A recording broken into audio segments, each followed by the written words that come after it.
Tune into this week's episode where we're going to discuss the Gyre and cool things that you can do to keep trash out of the ocean.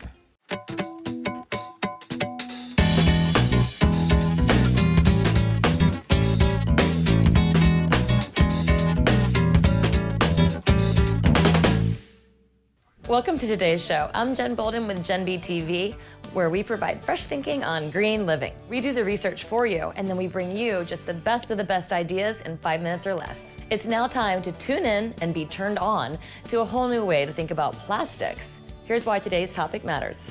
Number 1, less plastic in the Gyre, also called the Pacific Garbage Patch. We thought that the biggest landfills were on land. Nope.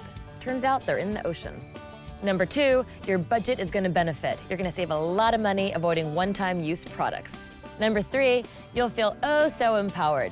Seriously though, it's great when people compliment you on your innovative ways to say no to plastic. First, let's dive into the Gyre. Actually, no, you wouldn't want to do that. It's kind of gross. It is a floating mass of plastic debris the size of Texas. That means that all of this plastic that we've been using actually never really degrades, and it's got to go somewhere. Unfortunately, a lot of it makes its way to the ocean, which then makes its way into our ecosystem. And the scary part is, then it's going to make its way into us. Depending on what study you read, about 10 to 30% of all the fish in the area have been infected or have consumed this plastic.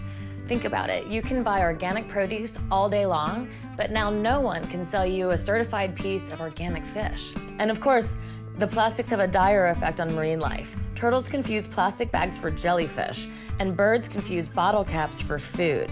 They ingest them, but they can't digest them, so their stomachs fill up with plastic and then they starve. And the mama albatross feed them to their babies, those sweet little gray puffballs.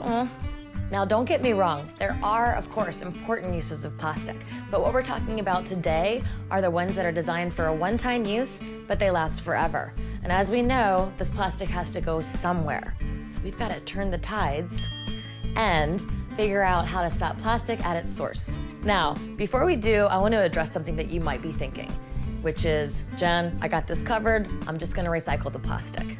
I understand your thinking, however, not a lot of plastic does get recycled. In fact, a scientist once said about plastic, you know how much gets recycled? Point diddly squat. And the reason is because these recycling centers are over capacity, AKA, we got too much of it. The number 1 offender that's piling up in the Gyre, I bet you can guess, plastic water bottles, dun dun dun.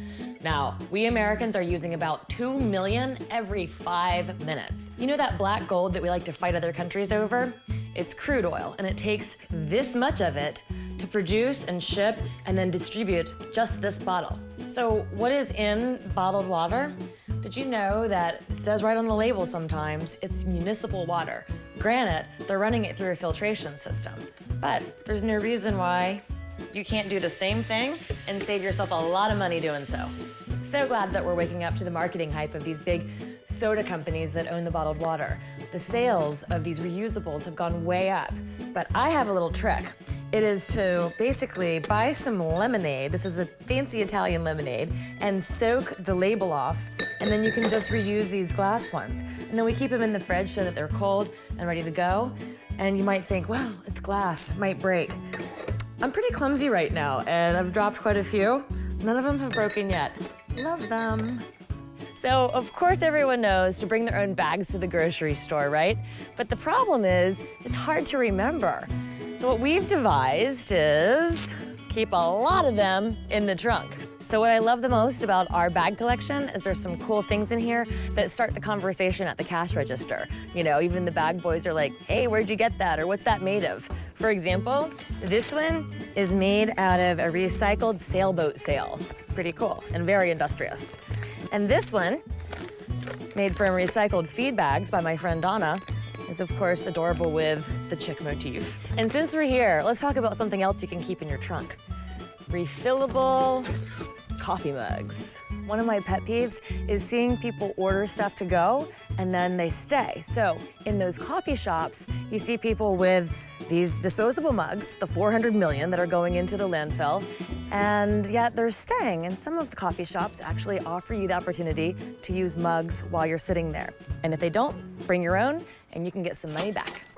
So to quote Annie Leonard from The Story of Stuff, Carrying bottled water and plastic bags is about as cool as seeing a pregnant woman smoke. I saw you, Jen Bolden.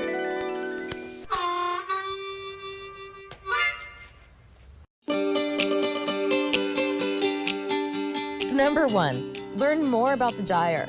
You could Google the TED Talk given by Captain Charles Moore. Number 2, keep your refillable water bottles in the fridge so they're ready to go. Number 3, keep your coffee mugs and reusable bags in the trunk of your car. And remember, consumer choice is driving change. And we caring citizens are in fact gaining power in numbers by just telling our friends. Stop by GenBTV to leave a comment, ask a question, and of course sign up to make sure you never miss an episode or an eco treat. So thanks for caring, thanks for sharing, and we'll see you next week. That we like to fight a quarter, what am I saying? The stuff. What is it? Maxie, I know you did Marvel Man, didn't you?